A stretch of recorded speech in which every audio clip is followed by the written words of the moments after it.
ውድ የዩቲዩብ ቤተሰቦቼ እንዴት ናችሁ? በያላችሁበት ሰላምና ጤና ነው የሚመኝላችሁ። እኔ ጌትነት ነው ያስኔ ልጅ ነኝ። አርቲስቱ ገጣሚው የኪነ ጥበብ ሊቁ ሳልሆን የስመ ሞክሼው ነኝ።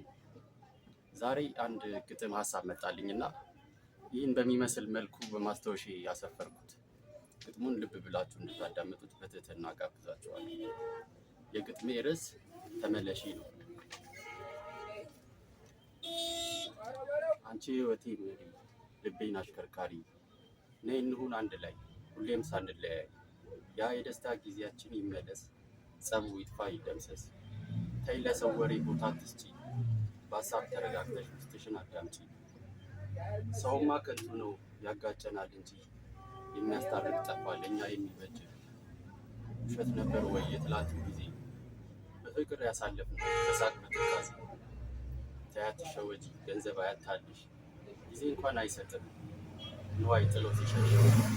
ዛሬ የኔን ችግር ሳትመለከቺ ማግኘትና ማጣት መኖሩን ገምቺ።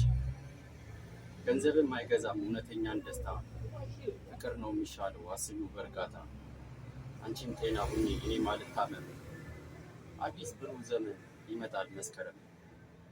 ያሳለፍነውን ጊዜ ምነው ባትረሺ፣ ጠፍተሽ እንዳትቀሪ ቶሎ ተመለሽ።